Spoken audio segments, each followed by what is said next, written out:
2년 동안의 예배 봉사자 사역을 돌아보면서 우리 예배 봉사자들이 그동안에 정말 선한 영향력을 많이 끼쳐주셨어요. 또 본인들은 그냥 오셔서 나는 그냥 예배만 드렸다고 하시는 분들도 계시는데 그렇지 않습니다.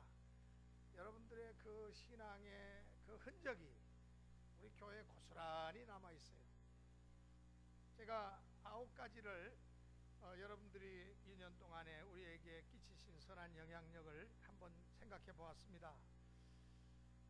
무엇보다도 열정적이고 뜨거운 찬양과 우리가 잃어버렸던 이 예배의 회복이 우리 새서울교회에 임한 것 같습니다.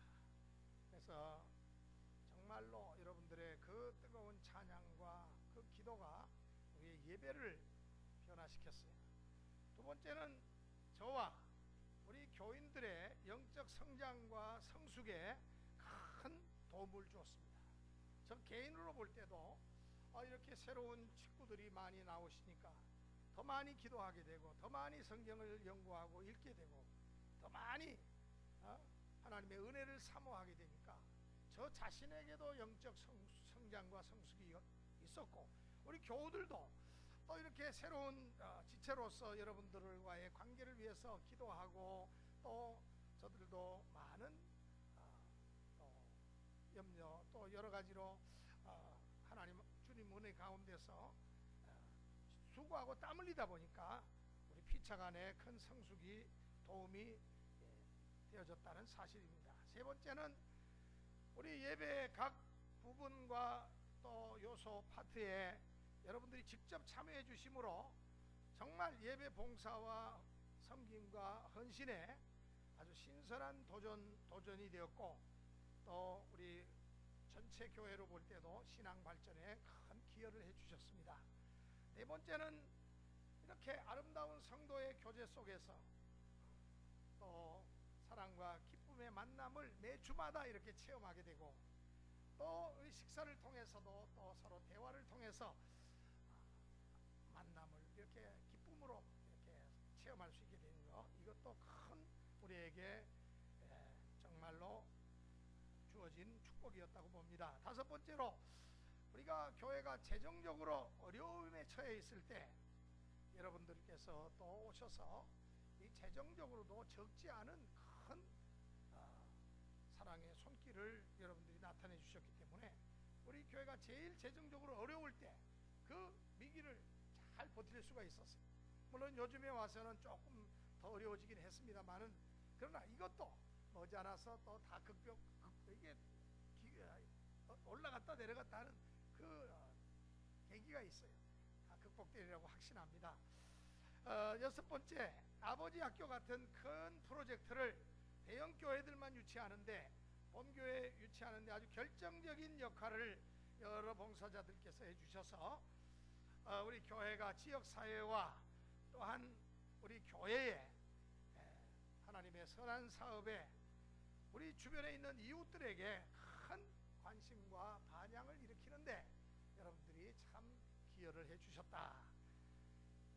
일곱 번째, 여러분들의 헌신이 우리 대한예수교 장로의 합동 측 교단과 또 노회와 또 우리 한국교회와 또 우리 새서울교회의 위상을 끌어올려 주셨어요. 격상시켜 주시는 아주 신선한 충격파가 되었습니다.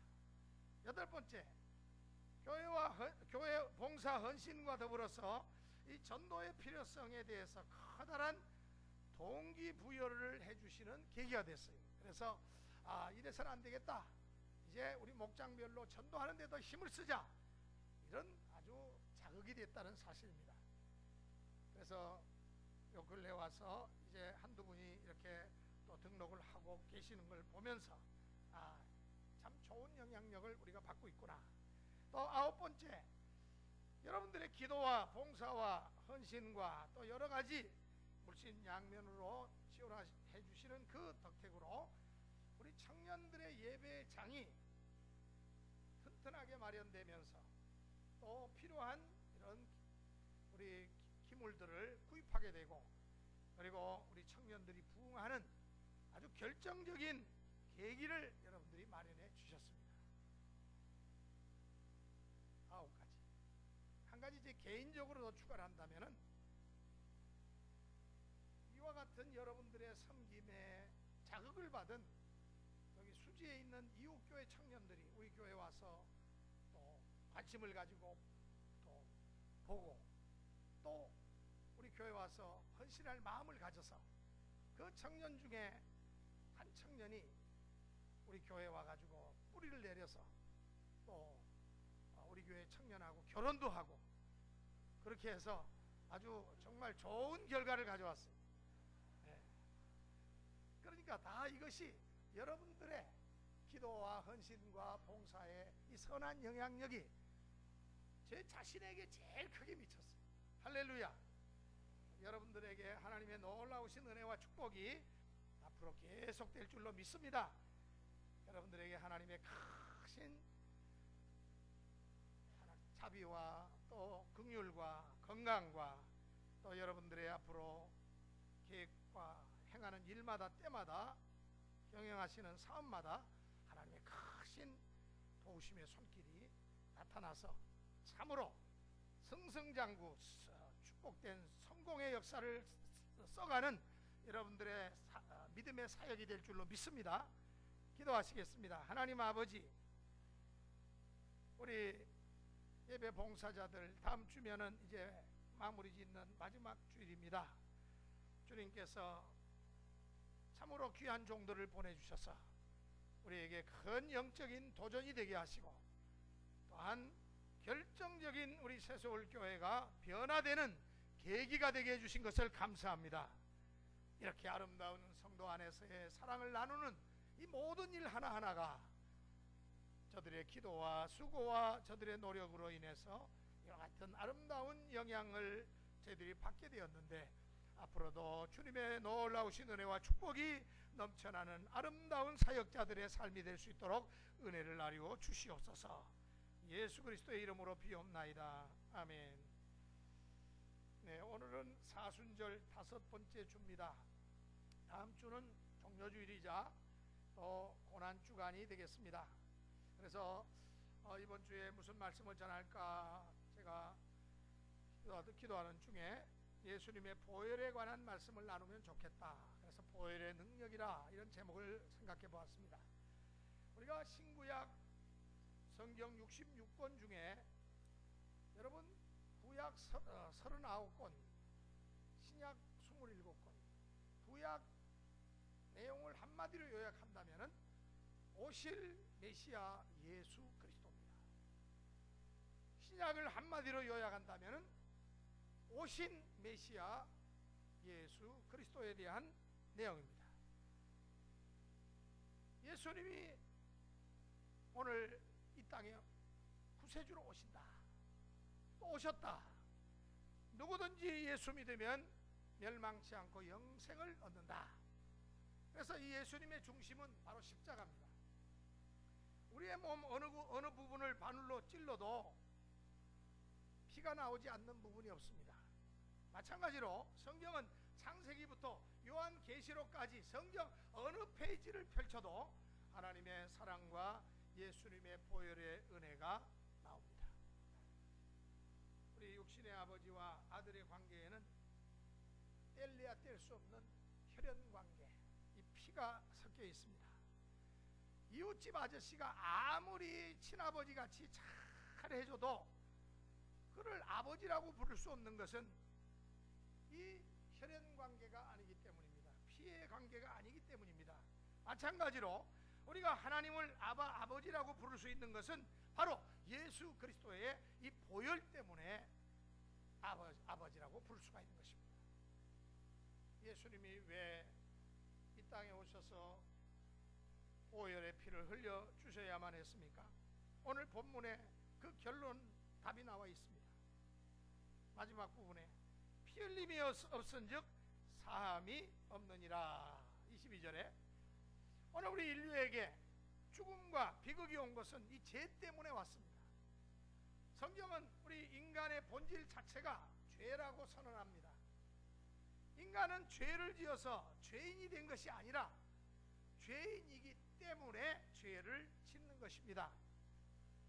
죄가 없다고 하면은 그것은 거짓말장이라고 성경은 말씀하고 있습니다.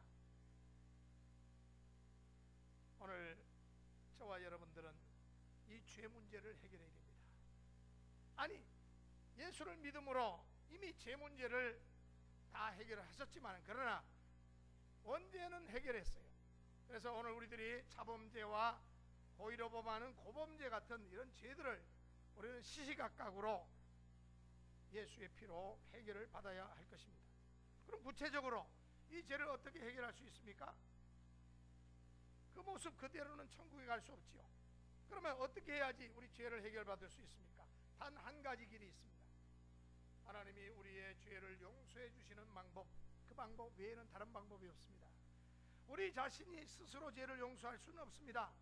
모든 인간이 죄를 범하였으며 하나님의 영광에 이르지 못하기 때문에 이 죄를 사하는 권세는 오직 하나님께만 달려 있습니다.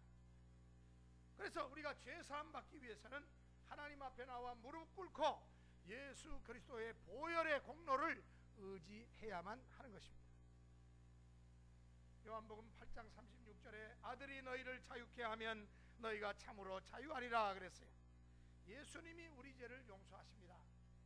예수님은 마태마가 누가 요한복음서 여러 차례 내 죄 사함을 받았느니라 말씀하십니다. 그러니까 이 죄를 사하는 권세는 오직 예수님밖에는 없다는 건 사실입니다.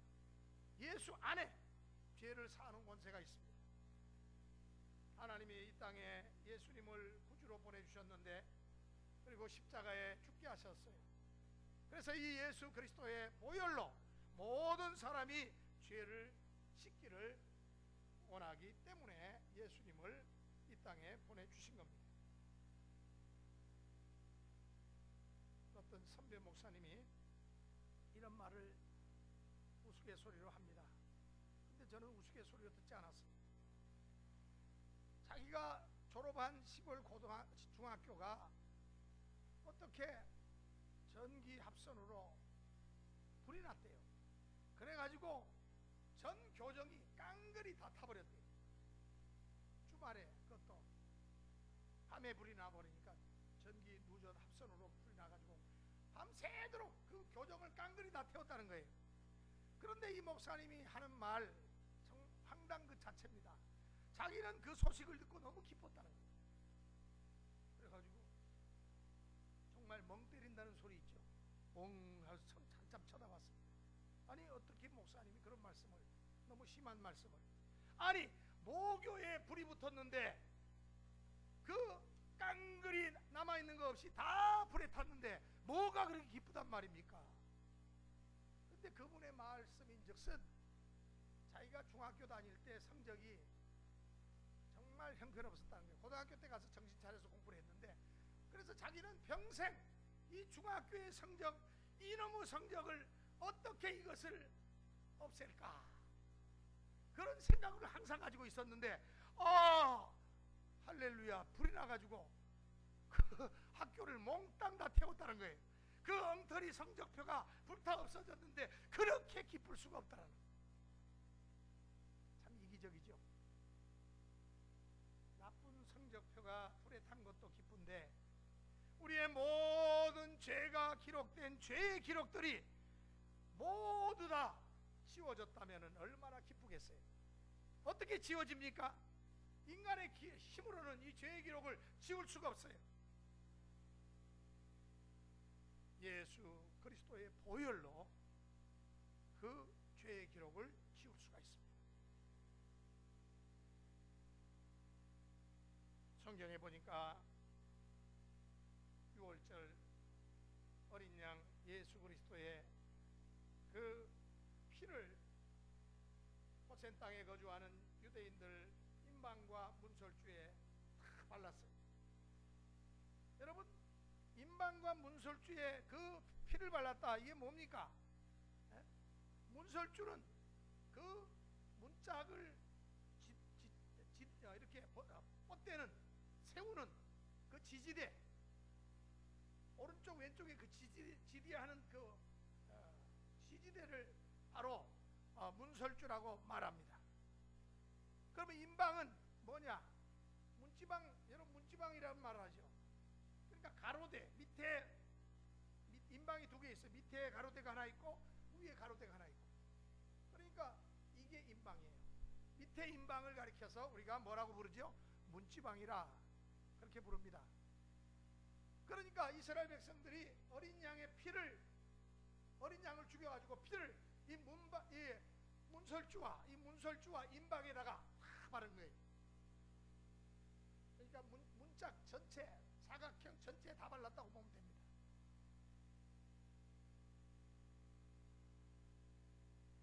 오직 하나님이 예수 그리스도의 보혈로 우리의 죄를 속량하신다는 의미입니다. 죄만이 죽음을 면할 수가 있어요. 죽음의 사자가 어린 양의 피를 바른 이 하나님의 백성들을 패스오버, 유월했다, 넘어갔다. 그래서 유월절입니다. 유월했다는 말이 한문으로 넘어갔다는 뜻이거든요. 영어로는 패스오버죠. 그래서 유월절을 패스오버라고 그렇게 우리가 부르지 않습니까? 컴퓨터를 요즘 다들 하시는데 컴퓨터에 보면은 딜리트 키가 있죠. 딜리트 키를 많이 쓰지 않습니까? 삭제라는 키입니다. 그렇죠? 삭제하는 키죠. 우리가 그 키를 누르면은 이 컴퓨터의 하드 드라이브를 삭제할 수가 있습니다.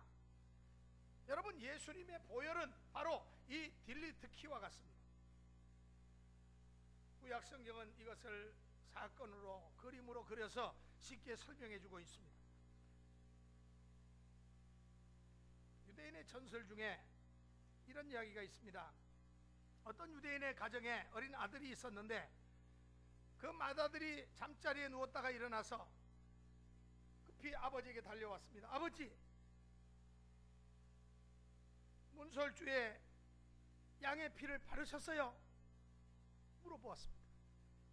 아버지는 오냐? 발랐다. 염려하지 말아라. 그래도 그 맏아들은 그래도 마음에 불안한 생각이 들었는지 다시 물어봅니다. 그때 아버지가 그 아이를 데리고 문 밖에 나가서 문설주를 봐라. 보니까 피가 조금도 발라져 있지 않아요. 그래가지고 놀라가지고 급히 양의 피를 문설주와 인방에다가 발랐습니다. 그리고 집으로 들어갔는데 불과 얼마 되지 않아서 조금 뒤에 애국 사람들의 통곡 소리가 들려왔습니다. 여러분, 유월절 어린 양의 피는 신약의 예수님의 보혈을 예표해주고 있는 바로 상징적인 그러한 내용입니다. 유월절 어린 양의 피가 두려움에 떨고 있던 이스라엘 백성들을 살린 것처럼 예수 그리스도의 보혈은 죄에 짓눌려 괴로워하는 인생을 자유케 하신 것입니다. 예수님의 보혈의 능력을 나타내는 또 다른 사인이 또 민수기 21장에 나옵니다. 이스라엘이 광야 생활에 지쳐서 하나님과 모세를 원망하면서 먹는 것도 시원찮고 물도 제대로 못 먹고 하니까 원망과 불평하는 장면이 나옵니다. 하나님은 원망과 불평을 무엇보다 싫어하시는 분인데 너무나도 저들이 시시각각으로 원망하고 불평하고 대적하니까 불뱀이 나와서 그들을 물게 했습니다. 그래서 이스라엘 백성들은 살려달라고 아우성을 칩니다. 그러자 하나님이 모세에게 불뱀과 똑같은 놋뱀을 만들어서 장대 높이 달아서 누구든지 불뱀에 물려서 독이 온몸에 지금 당장 퍼져서 죽게 된 자도 저 장대 높이 달린 놋뱀을 쳐다보기만 하면은 다 살아날 것이다.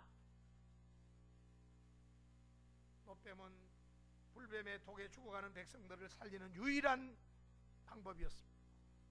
실로 믿어지기 어려운 사실이지만 금방 죽을 것만 같은 사람들도 이 장대 높이 달려있는 놋뱀을 쳐다보기만 했더니 온몸에 독이 싹 빠지면서 살아났습니다. 이것은 무엇을 의미합니까? 광야에서 모세가 뱀을 뜬 것 같이 이 놋뱀은 예수 그리스도를 상징합니다. 아니 왜 하나님의 아들을 징그러운 뱀에다가 비유로 하셨을까? 갈라디아에서 보면은 우리가 당할 저주를 죄의 그 죄값은 우리 주님이 단번에 친히 그 저주를 받으셨기 때문에 우리가 예수 그리스도의 구속의 은혜로 말미암아 생명을 얻었어요. 예수님의 보혈로 우리가 살아났어요. 그래서 그 뱀의 형상은 저주를 받으신 예수님의 모습이라고 보면 됩니다. 나 때문에 예수님이 저주를 받으셨어요. 그러나 그 저주를 받으신 예수님이 우리를 살리는 그와 같은 놀라운 역사를 이루셨습니다. 미국 군의관들의 병가바치가 뭔지 아십니까? 바로 장대에 달린 휘감긴 뱀의 모습이 바로 미국 군의관들의 병가바치입니다. 미국에 가서 제가 살 때 앰뷸런스마다 장대에 휘감겨 있는 그 뱀의 모습을 앰뷸런스에 다 새겨놨더라고요. 제가 딱 민수기 21장이 딱 떠올랐어요. 그렇구나. 이 사람들은 정말로 성경적인 그러한 사람들이구나. 누구든지 장대 높이 달린 저 노뱀을 쳐다보기만 하면 삽니다. 누구든지 십자가에 달리신 예수 그리스도, 보혈을 흘리신 예수 그리스도만 쳐다보면 누구나 삽니다. 하나님이 세상을 이처럼 사랑하사 독생자를 주셨으니 누구든지 예수를 쳐다보면 삽니다. 쳐다본다는 말은 믿는다는 말이에요. 이것은 우리의 상상을 초월한 기적이요 신비입니다. 이것은 예수님의 십자가를 예표한 사건입니다. 그래서 구약의 많은 사건들이 바로 예수님을 예표한 사건들이에요. 예수 그리스도는 죄의 도구로 죽어가는 우리를 살리시기 위해 친히 십자가에 달리셨고, 그 후로부터 십자가에 달리신 예수 그리스도를 바라보는 자는 누구나 치유와 회복을 경험하게 하는 유일한 생명의 길이 되셨어요. 그래서 예수님 말씀하십니다. 나는 길이요 진리요 생명이니 나로 말미암지 않고는 아버지께로 갈 자가 없다고 말씀하셨어요. 천하 인간에게 구원을 얻을 만한 유일한 길은 바로 예수 그리스도를 믿는 것입니다. 쳐다보는 것입니다. 여호수아서 2장에 또 보면은 여리고성을 정탐하는 스파이들 2명의 정탐꾼의 내용이 나옵니다. 모세 후계자가 된 여호수아가 이스라엘 백성을 이끌고 가나안 땅을 점령할 때의 일인데, 이 여호수아 장군이 전쟁이 시작되자, 가나안 정복 전쟁이 시작되자 먼저 2사람의 정탐꾼을 여리고 성에 잠입시켰습니다. 그래서 정보를 알아오라고. 한 사람의 이름은 살몬입니다. 근데 한 사람은 이름이 나와 있지 않아요. 이 살몬이라는 사람을 유의해 주시기 바랍니다. 이 2사람의 정탐꾼이 이제 여리고성에 들어갔는데, 그 여리고성 성벽에 거기다가 주점을 만들어 가지고 술을 팔고 있는 여인이 있었어요. 기생 라합의 집이 바로 그 여리고성 그 성체에다가 집을 지어 가지고 살았습니다. 그러니까 창문이 바로 성에 붙어 있어요. 망대같이. 이 2 정탐꾼이 바로 이 기생 라합의 주점에 들어왔어요.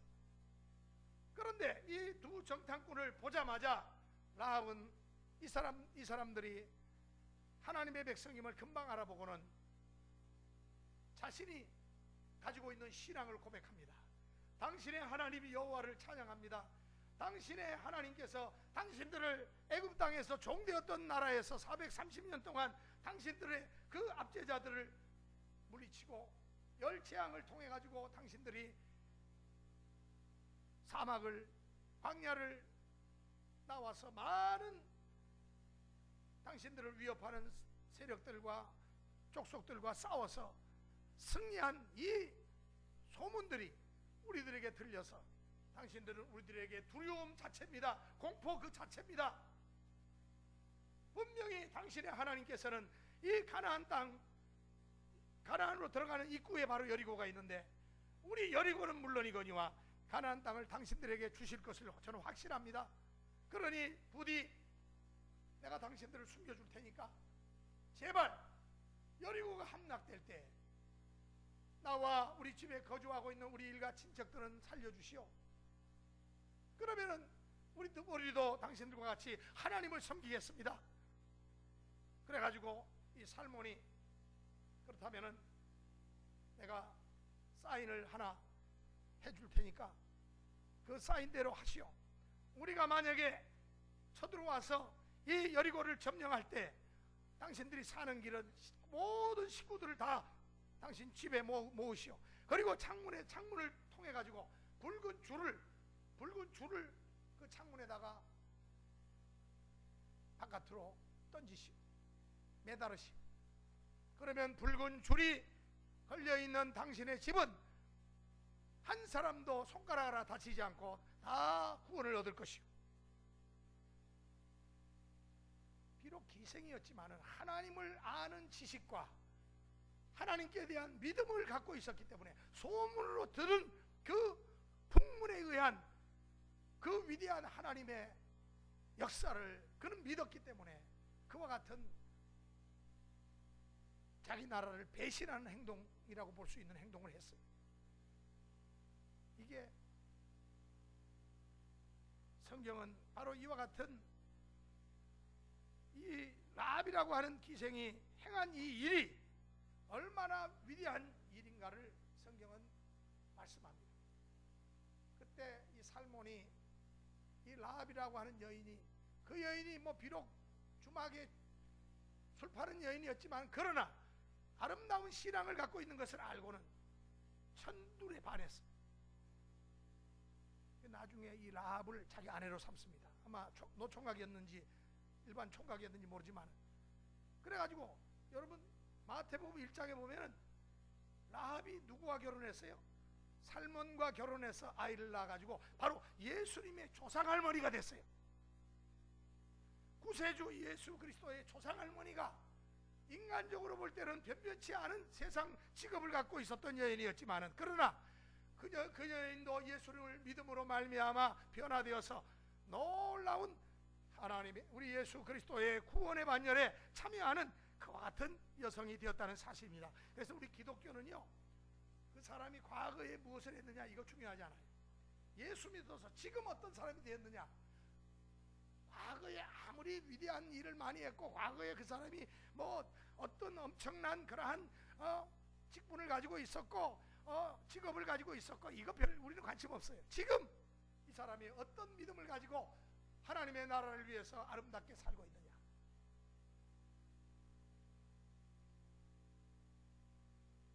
라합은 자기 주막에 온 두 정탐꾼이 방금 다른 곳으로 나갔다고 그 여리고 왕에게 거짓말을 해서 위기를 모면했습니다.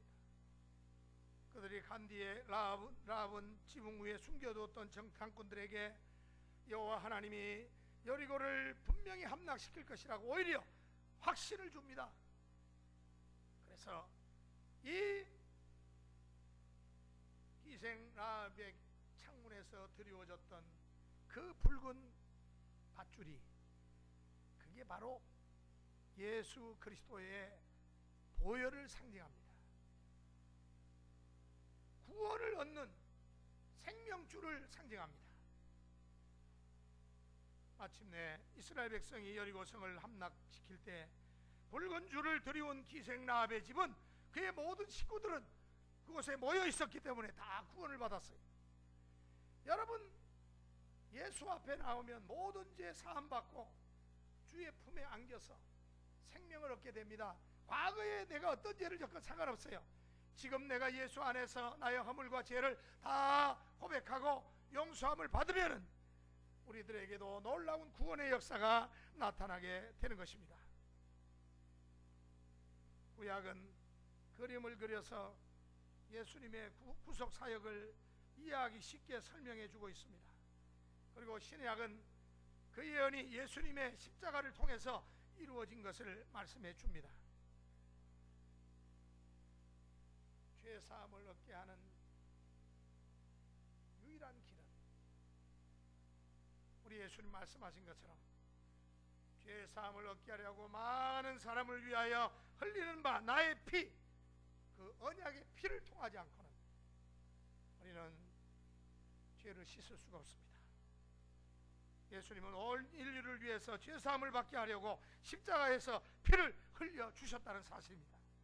그래서 이 예수님의 보혈의 피를 우리가 매 순간순간마다 예수 그리스도의 보혈의 피를 의지하면은 우리의 모든 죄가 다 속량받고 주님의 품에 안겨서 참된 안식을 누리는 삶을 살아갈 수 있게 되는 것입니다. 이 얼마나 귀한 복음입니까? 우리가 우리 죄를 자백하면 예수 십자가의 보혈로 우리 죄를 사하시기 때문에 하나님조차 기억하시지 못하는 거예요. 여러분의 죄를 십자가 앞에 내어놓으시기 바랍니다. 십자가의 보혈은 우리의 죄를 다 사하시고 기억조차 하지 아니하시겠다고 그랬어요. 이 십자가 보혈의 능력이 오늘도 우리 가운데 임하시는 줄로 믿습니다. 비행기표를 샀다고 목적지에 다 가는 것이 아닙니다. 목적지로 가는 비행기에 탑승해야 돼요. 성경을 알고 하나님을 아는 지식으로 구원받는 것이 아닙니다. 예수님의 십자가의 그 구속 사건을 확실히 내 마음속에 믿어야 됩니다. 받아들여야 됩니다. 예수님의 보혈의 능력과 은총이 오늘도 저와 여러분 가운데 함께 하시기를 바랍니다. 기도하시겠어요? 하나님 아버지, 은혜와 사랑을 감사합니다. 오늘도 주님 앞에 나왔습니다. 주여, 저희들에게 세임과 용기를